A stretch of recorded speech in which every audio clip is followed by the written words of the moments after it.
What's going on, YouTube? JT is Reborn here, and welcome back to another edition of my DC Comics Solicitations discussion video. And we're here for the July 2023 solicitations. These came out Friday.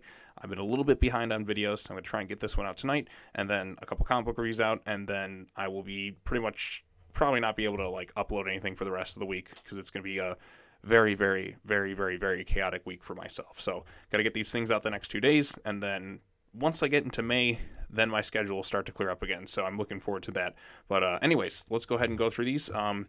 Night Terrors. That is the focal point of this particular month because most of the titles seem to be taking a hiatus for this whole Night Terrors event, and there are a lot of them. I do plan on covering it all, which means I'm going to be reading an awful lot of comics this month and having to buy a lot to get through the entire event. I think it's going to be a 2-month event, but my goodness, they got a lot of comic book tie-ins. But at least they have the decency to, instead of just saying, oh, this is just a tie-in, they called it Night Terrors and then this thing. So literally nearly every single thing is replaced with the Night Terrors event, which is going to be a lot. So that's not the only thing planned for July, obviously. There's some stuff from Mark Waid, so I'll have to talk about that as well. But let's go ahead and go through the whole thing in general. So Night Terrors #1. This is the new event by Joshua Williamson, which I think is getting set up in the May Free Comic Book Day. I think Damien's going to be the start of this whole thing. But hello, ghouls and ghosts. This is Boston Brand, aka Deadman, and I'll be your supernatural guide across the Night Terror stories. After that fancy special oversized issue you have read first, the whole world is trapped inside their nightmares, and Batman and I are trying to figure out who Insomnia really is and what he wants revenge on the heroes of the DC Universe. So Williamson's writing that. Then we get Hawkgirl #1 by Jazdia Axelrod. I heard Hawkman was pretty good. I didn't actually read it, at least the most recent one, but I hear good things about it. Maybe I'll go check it out when it's done. But as you can see, this is issue 1 of a brand new adventure for Hawkgirl, and I think that's cool. Let her get a little 6-issue miniseries right here, and hopefully it sells well, and then hopefully it's good, and maybe you'll see where we go from here. But Otto Schmidt's doing this. I'm not really familiar with this creative team, so maybe it'll be good, maybe it won't be. But as you can see right here, Kendra is getting her own comic, which is cool. Okay, next up we have World's Finest, Teen Titans by Mark Waid. I am very much looking forward to this because I love Batman Superman World's Finest. I think it's arguably the best ongoing going on with DC at the moment. No issue of it misses. You have Dan Mora on the artwork. It's such an incredible series, and now that we're getting kind of right here it's a 6-issue miniseries flashback, but it's basically like it says, spinning out of the page of the runaway hit Batman Superman World's Finest, which it's a fantastic comic book. If you have to read any ongoing at DC, I suggest World's Finest. Mark Waid's writing, Dan Mora's art, it's just a match made in heaven. Led by Robin. Okay, so spinning out of the pages of that, so we're going to the early adventures of the Teen Titans. Led by Robin the Boy Wonder, a new super team has burst onto the scene. Meet the Teen Titans, DC's grooviest group, filled with super teens, the super problems. I guarantee you this will be better than the main Titans book that they got going on at DC right now. But yes, lots of stuff, all sorts of excitingness. It's going to be really good. I just know it will be. Then we have Superman, The Last Days of Lex Luthor #1. I think this is just an outside of continuity story, but it's written by Mark Waid. Mark Waid and Brian Hitch reunite to tell a tale centered on their favorite superhero. Superman learns Lex Luthor is dying, and he wants the Man of Steel to help him find the cure for whatever is causing his rapid decline. While the world wants to say good riddance to Luthor, Superman will go to the ends of the universe through different dimensions and across time to save his foe. But just why does he want to save the person who spent his life trying to destroy him? And will he even be able to find the solution? Okay, you got a really good hook there. I'm sure this will be pretty good. Maybe I'll check it out. Batman Beyond, Neo-Gothic #1. Love Terry McGinnis, love the world of Batman Beyond. I'm not sure where this is set, because we did have Batman Beyond the Rebirth series, which for the most part I enjoyed. I do have some gripes with some of the character choices, but I'm not familiar with this creative team. Maybe I have read something with them, I'm not fully sure, but I think this is set after a little mini-series that they had before, but I don't know how it's going to be. But anyway, so Terry McGinnis defeated the evil AI controlling Neo Gotham and asserted himself as the one true Batman, but his next battle will bring him to the remains of old Gotham. Children are going missing and being swallowed by the city's old bones. Batman Beyond will have to go underground, led by a mysterious splicer named Kyle, to find the children and confront the city's buried sins. What happened to the green of the city? What happens to the magic? And what villains never left old Gotham? All these questions will be answered by the Red Hot creative team of Colin Kelly and Jackson Lansing, Batman One Band Day Clayface, and all this other stuff. Could be good. I don't exactly know. So yes, this is one of the books that won't be taking a little break. This is Adventures of Superman, John Kent, number 5. This is by Tom Taylor.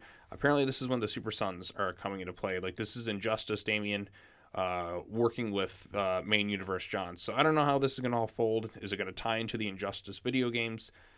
I have no idea how it's going to turn out. But I know in the universe, Damian was close with Kara in terms of the comic books. It's been a long time since I've read some of Injustice, so a lot of it's pretty foggy. But if I remember that being the case, so I wonder if it'll be Kara.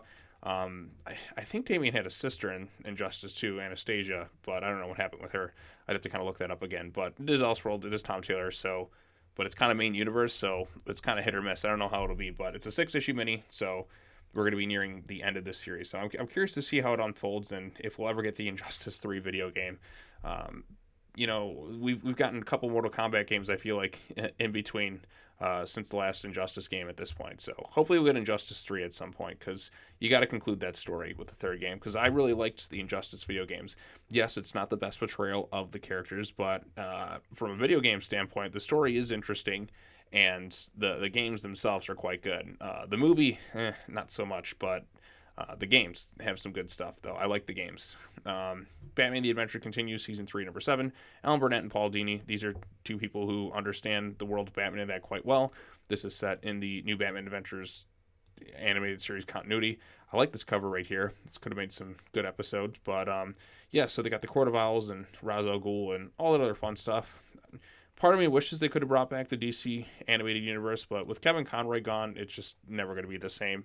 But I still, when I read these comics, I read them with his voice in mind. And R.I.P. Kevin Conroy. It just feels kind of empty, you know, with him gone. I know he's going to be in Suicide Squad, Kill the Justice League as his final appearance as Batman, but it's still just kind of sad that he's no longer with us.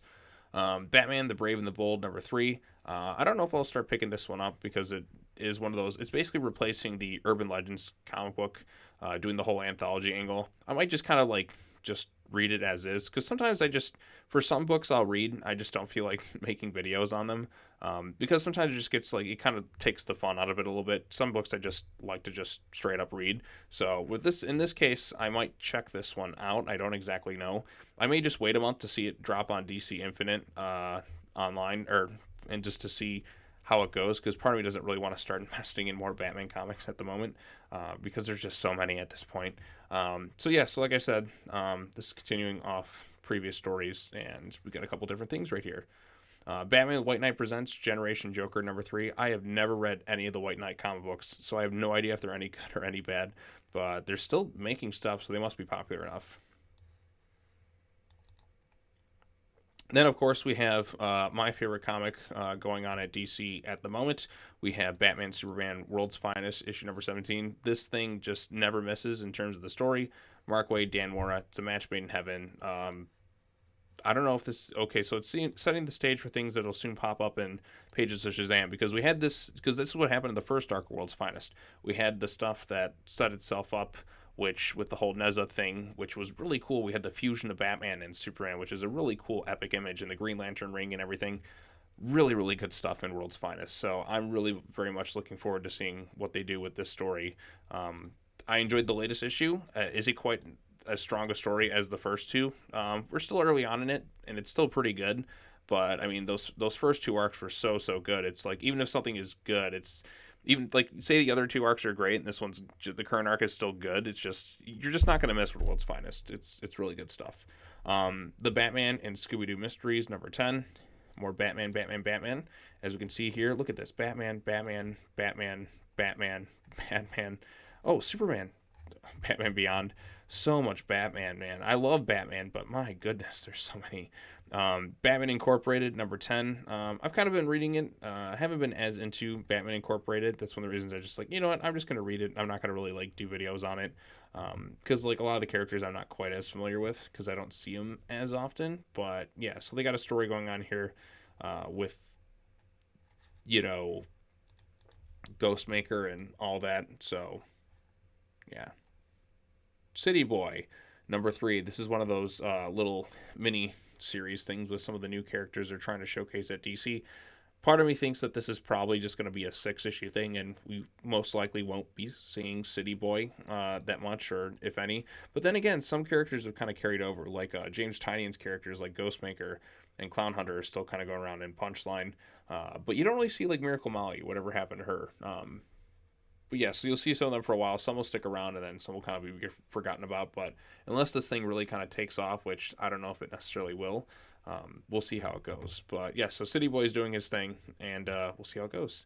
Danger Street #7. I'm not too familiar with it, but it does have Tom King writing it. So I don't know if I'll really pick it up. So I'm just going to kind of skim through. Next up, Dark Knights of Steel #12. I have not read any of Dark Knights of Steel. This is the final issue, it looks like, so maybe it's been good, maybe it's been bad. I don't know, because like with Tom Taylor's stuff, his Elseworld stuff is quite good, but sometimes with his main universe, it can be hit or miss. So who knows? Maybe I might actually start reading it at some point, just to kind of see how it is. Then we have DC Ruby issue #6 of 7. I don't really know Ruby, so I'm just going to probably skip this thing. I do know they're making a movie that's a crossover, and it just looks really, really weird, but not in like a good kind of weird, like say Batman Ninja was. Like that movie was crazy, but it was still entertaining. DC and Ruby just, I don't know, it just seems kind of off to me. Harley Quinn, Black and White, Redder #1.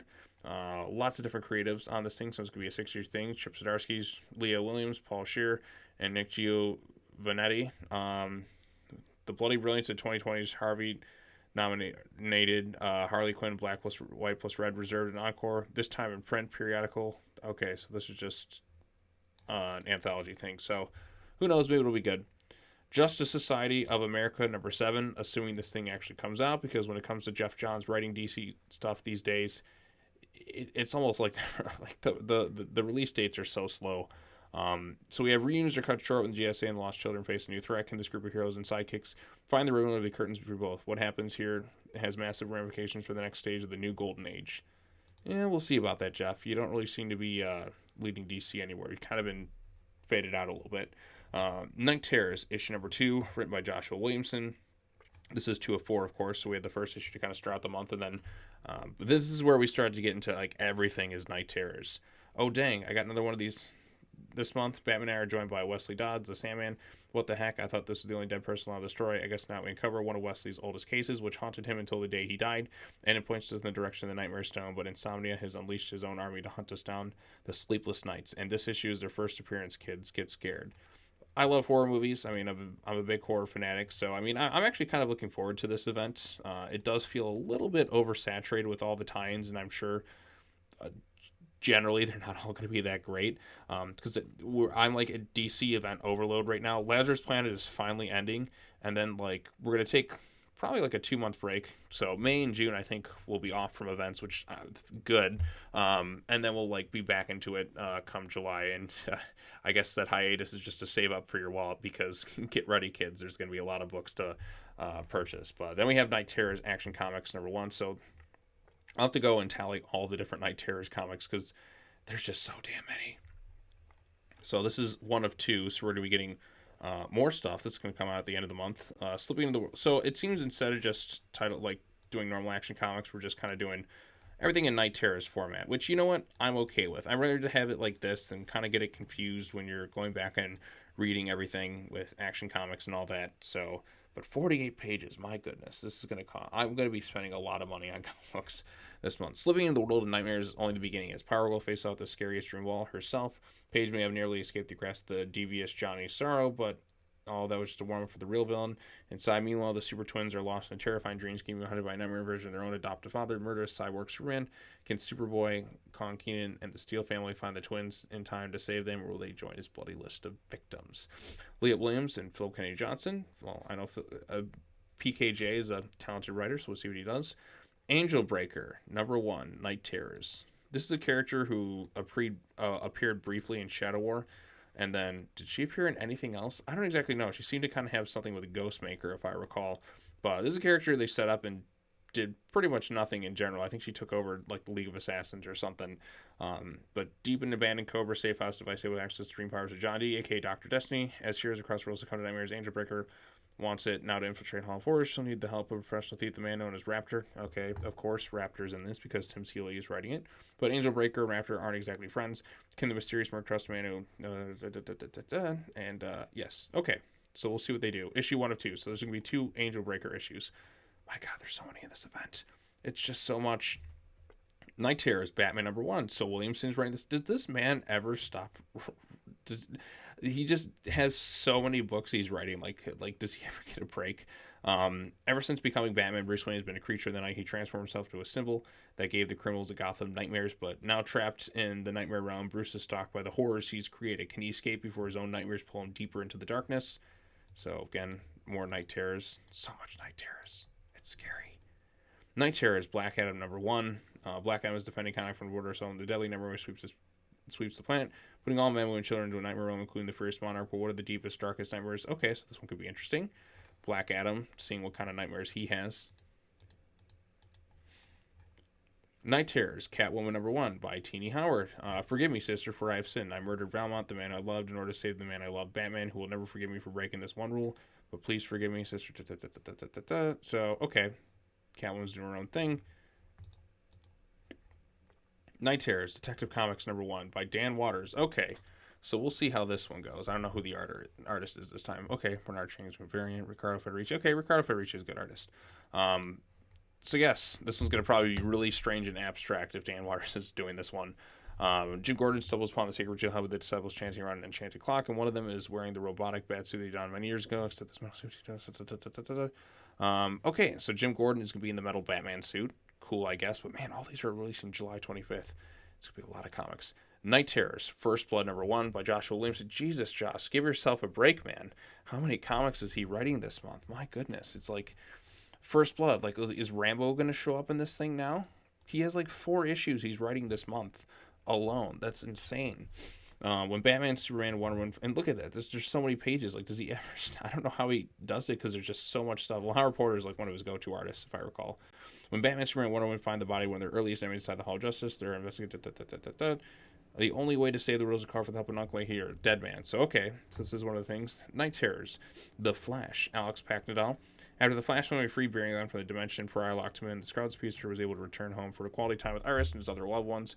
But after the world is plunged in the nightmare realm, Barry is trapped in a different cage, and he'll have to find his way out on his own. So we got that. Green Lantern, Night Terrors #1. More comic books, so much. Back in space to fight his greatest fear. Something is wrong. Sector. Hal leaving the world. Okay, so Hal basically has his own crazy nightmares he has to deal with, and that's kind of what we're getting with things. Night Terrors, Harley Quinn #1 because Harley has to have one too. Imagine a world beyond the waking world with dreams, a world where you or every choice creates a series of infinity. We call it the Harley Quinn Zone. I'm your host, Dr. Okay, so this is like the Twilight Zone and the Solicitations.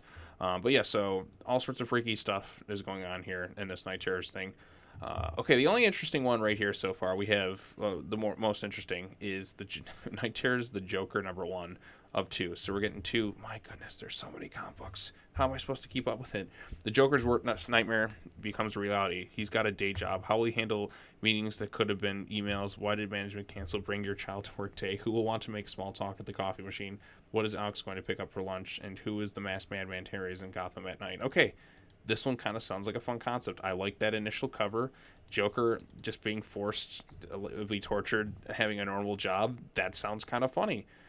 Then we have Night Terrors, Nightwing #1, Becky Cloonan and Michael W. Conrad. So this one could be hit or miss, depending on how they handle it. Because they've gotten better with Batgirls to kind of find their groove, but who knows where it's going to end up. Pigs, and clowns. Dick Grayson wakes up in jail, realizes the nightmare has come to life. He murders someone he loves, and the other thing making it worse is past coming back to haunt him in the form of a human pig, playing the characters of his childhood. Hilary Circus. The Batgirls try to help Nightwing figure out. Okay, so the Batgirls are going to be in this. So, do you find out where I killed someone? That's a solving unlikely villains in jail who will help solve the mystery, but are they actually helping him? Night Terrors, Poison Ivy, #1 by G. Willow Wilson, 1 of 2. It's another absolutely gorgeous and serene day and penalizes loving the neighborhood, everything and everyone. Smiles, nothing's going wrong with friends. And then Pammy, don't frown, don't fuss, and don't fret just because this wasn't what you thought you wanted. And that doesn't matter, it won't fit you like a glove. Okay, so more Night Terror stuff. Here we go again. I am out of breath already talking about this event. There's so many tie-ins to this thing. This is just going to be insane. Alexis K.A.K. Punchline fears nothing or associated believe. Her fears will pride over the nightmare world. Okay, so we got that one. Punchline 2, because of course Punchline needs one. God, there's just so many Night Terrors. Oh my God, we're still going. Night Terrors, Ravager #1 by Ed Brisson. Okay, I liked what Ed Brisson did with his bit on Deathstroke Incorporated before that book reached its timely conclusion. That was a pretty good story and great art. Yes, and art by Dexter Soy. Okay, these two together worked really well on Deathstroke Inc. So when I had to cover every issue, I mean, there's some good stuff. Defend Your Life, Rose Wilson, Ravager, separated from Storewatch and trapped in a nightmare world where she must protect her younger self from being consumed and corrupted by the Murder Man, his blood-crazed Slaughter Squadron. Can Ravager protect a young Rose Wilson without losing her identity? Okay. Then we have Night Terrors, Robin #1 by Kenny Porter. It's Robin versus Nightmares Robin. The two Bat brothers get taken in the Nightmare realm, Jason Todd and Tim Drake. Okay, so it's Jason and Tim. So Damien's off somewhere. Dick's off somewhere, obviously, in his own thing. And then the Batgirls are there kind of in that thing. So, yes, okay. You know, Tim and Jason don't really get to interact as much. So let them do their thing. I'm curious to know what kind of nightmares Tim Drake has. Same with Jason Todd. Night Terror, Shazam #1 by Mark Waid. So Mark Waid's writing a lot. Joshua Williamson's writing a lot. Okay, Roger Cruz is doing the art, so that's pretty cool. Enter Teth Shazam. Of all the Earth's heroes, Billy Batson is the only one in double danger because he and the captain are each haunted by their own set of nightmares, and if the world's mightiest mortal can survive his own fears, what chance does the rest of the Shazamly have? Night Terror, Superman #1. Oh my God, Josh. Give yourself a break. How many freaking comics is this man writing in this 1 month? I'll have to tally him up again. But, okay, Gleb's doing the cover right here. What does the Man of Steel have nightmares about? Clark Kent knows he's been pulling nightmare around. So, okay, so we got more stuff here with Superman, and it's another big issue. Then we have Night Terrors Titans #1, Andrew Constant.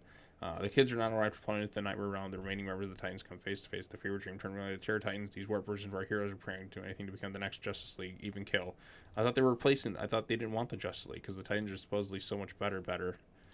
So, Night Terrors, Wonder Woman #1, Josie Campbell, Stephanie Williams. After investigating an alarming intrusion at the now defunct Hall of Justice, Wonder Woman, her unexpected new ally, Detective Chimp, suddenly find themselves in a world where their worst nightmares come to life. Who could possibly defeat these things that go bump into the night? The Justice League Dark. The Amazon Princess reunites with her old team to save the former. Okay, so we got that one. Night Terrors, Zatanna #1, Dennis Culver, David Baldian.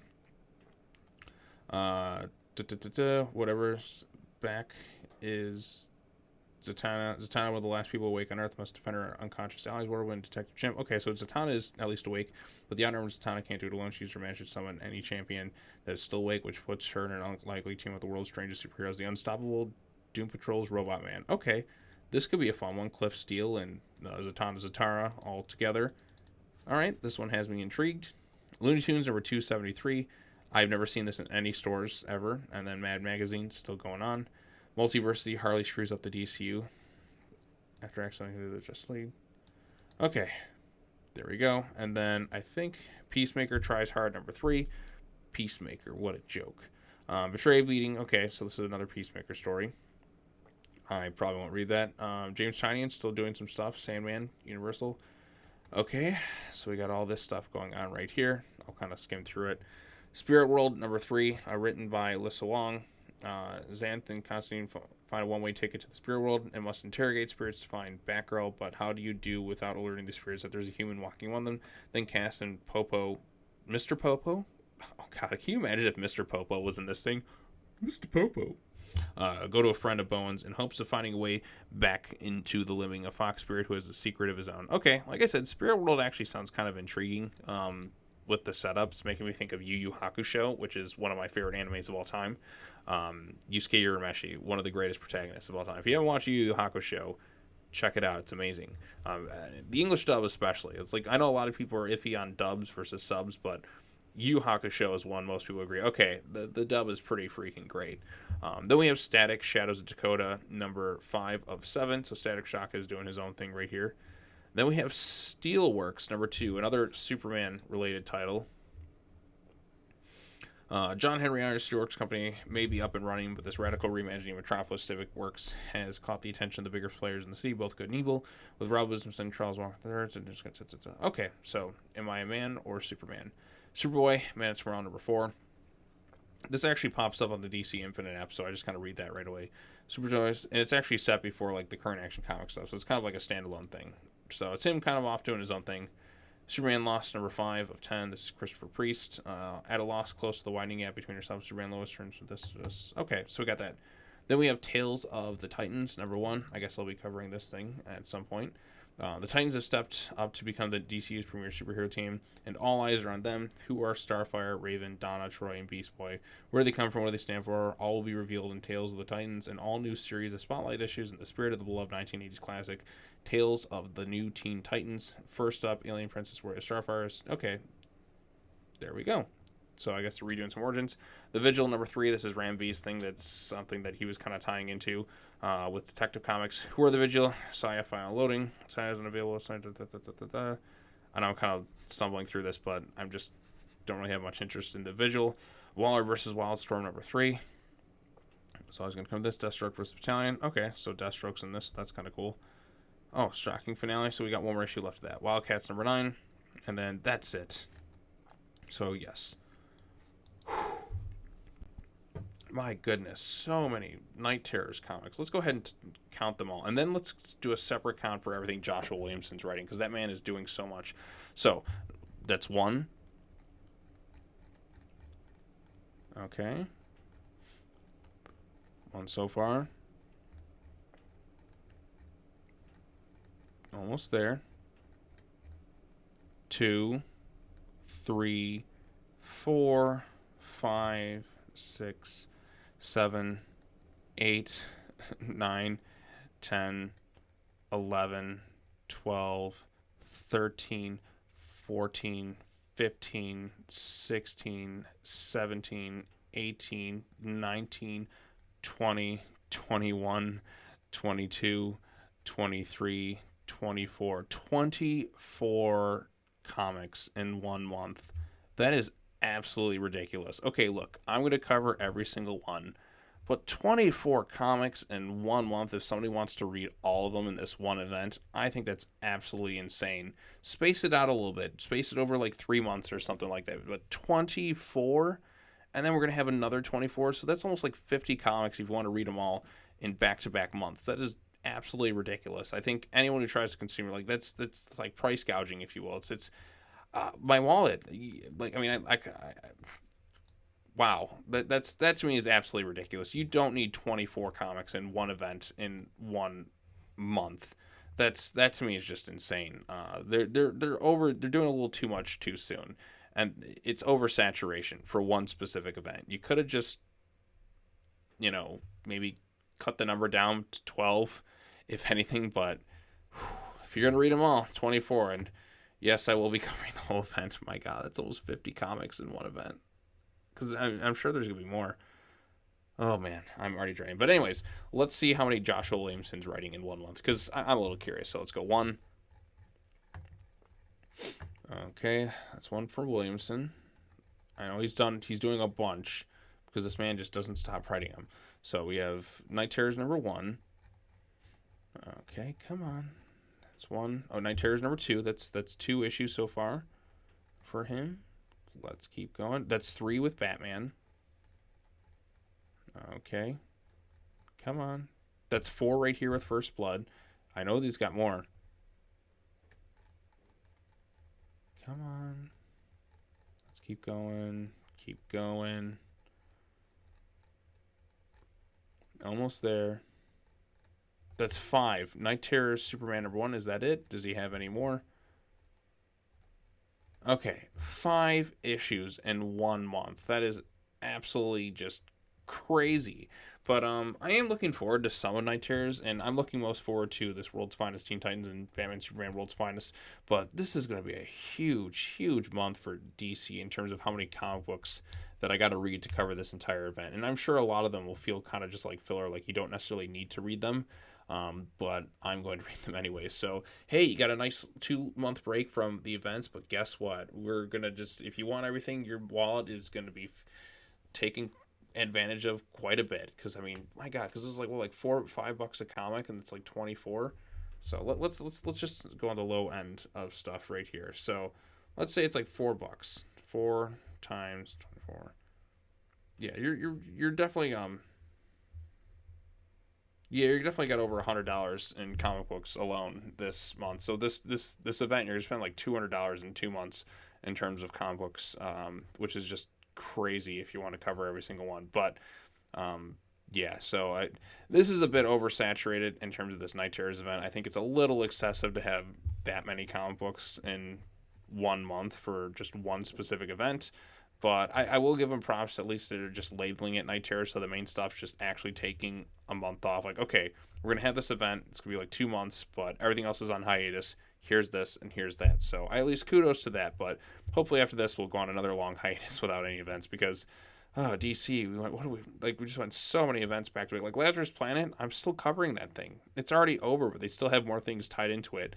They should have just called that something else. That way, I wouldn't have to cover it. But that'll be ending tomorrow, so I'm excited to finish that up, and I'm excited to finish or to like talk about some of this stuff. The Mark Waid stuff with World's Finest and that, and actually this Superman Last Days of Lex Luthor, I think could be a really good story too. It's a Prestige Plus, so there's only 3 issues with it, but I know that this thing's gonna be pretty good. So I'll probably read this. Definitely read both World's Finest things, and I'll be covering every issue of Night Terror. So I'm gonna be a busy bee come July. There's gonna be so many comics to read. It's gonna be it'll be quite exhausting to be honest. But I plan on covering every single one, and I might potentially read Spirit World. So yeah, like I said, everything is just being over to then Tales of Teen Titans. I don't know. There's gonna be a lot of stuff to cover, but Night Terrors is the primary thing. Um, that's pretty much what it is. So if you have any thoughts on the event or that in general, let me know in the comment section down below. I know I've been rambling on for about 30 minutes, but it's been a minute, so so much stuff to cover. So much stuff to cover. Night Terrors is taking over, and it's gonna be a long one. I can tell you that already, but I'm looking forward to it. Let's have some fun with it. So, anyways, if you have any thoughts on it, let me know in the comment section down below. Be sure to like this video, subscribe to the YouTube channel for more content, all that other fun stuff. I will be back again tomorrow to be covering the latest the newest comic books that are coming out, and all sorts of other fun stuff. So look forward to that. All right, well that's all I gotta say. As always, take care now. But by then, see you all in the next video. Peace.